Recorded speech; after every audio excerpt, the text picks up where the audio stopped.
Estate परिणाम को लेकर छात्र फिर से अपनी बातें शुरू कर दिए हैं और उनका कहना है कि एस्टेट का परिणाम जारी हो, क्योंकि 8 साल बाद हुई एस्टेट 2019 परीक्षा को रद्द करने की घोषणा से अभ्यर्थी काफ़ी निराश हैं। और अभ्यर्थियों का कहना है कि जिन 4 केंद्रों पर गड़बड़ी की शिकायत मिली थी उनकी पुनरीक्षण ले ली गई थी। इसके बावजूद जब अभ्यर्थी परिणाम का इंतजार कर रहे थे तो उसी दिन 16 मई को बिना किसी ठोस कारण के अचानक परीक्षा को कैंसिल कर दी जाती है। इससे लाखों छात्रों अभ्यर्थी ठगा महसूस कर रहे हैं और शिक्षक बनने का जो उनका सपना था वह चकनाचूर हो गया है। अभ्यर्थियों का कहना है कि इस परीक्षा को रद्द करने में सरकार के मुखिया और बोर्ड अध्यक्ष की अहम भूमिका है।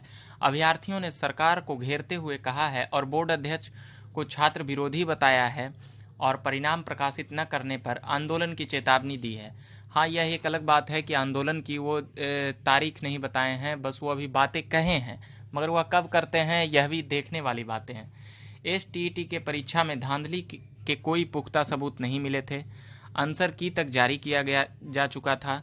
जहां शिकायत आई वहां पुनरीक्षण भी हुई, उसका भी आंसर की तक जारी कर दिया गया और फिर परिणाम जारी करने की दिन और देर रात पूरी परीक्षा रद्द की गई। परीक्षा जनवरी में हुई और रद्द करने की सूचना मई में मिली।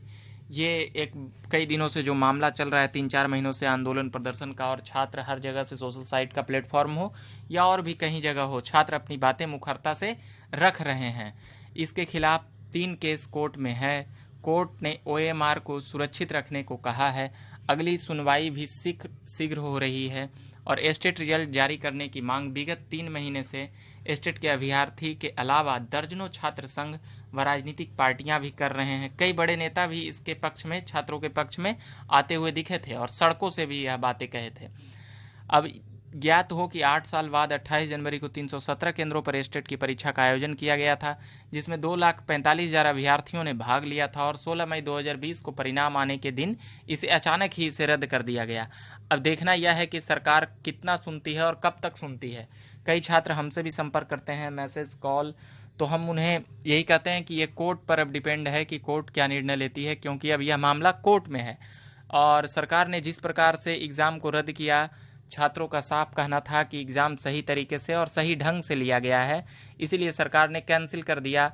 और छात्र कई मंत्री, नेता पर भी आरोप लगाते हुए नजर आते हैं और हम इसका बार बार झकास भारत चैनल इसके आवाज़ बनकर उठाते रहती है। तो लोग समझते हैं कि हमने भी फॉर्म भरा है, इसलिए हमसे भी पूछ देते हैं कि आपने भरा है या नहीं भरा है। तो हम यह कह देना चाहते हैं कि हम झकास भारत में ही अभी रिपोर्टिंग का काम कर रहे हैं और आप लोगों की बातें उठाने और पहुंचाने का प्रयास कर रहे हैं। तो ऐसे कोई भी मुद्दे हों, मैसेज करें, कॉल करें और बताएं कि किस तरह का मुद्दा है, तो उसमें जांच पड़ताल करके फिर उन बातों को उठाया जाएगा। अभी के लिए फ़िलहाल इतना ही। झकास भारत चैनल को आपने सब्सक्राइब नहीं किया यूट्यूब पे तो पहले सब्सक्राइब कीजिए और फेसबुक पेज पे भी कीजिए, ट्विटर पेज पे भी जाइए और इंस्टाग्राम पेज पे भी जाइए और देखिए, तमाम खबरें वहाँ भी उपलब्ध है और झकासभारत.com वेबसाइट पर भी तमाम खबरें उपलब्ध होते रहती है।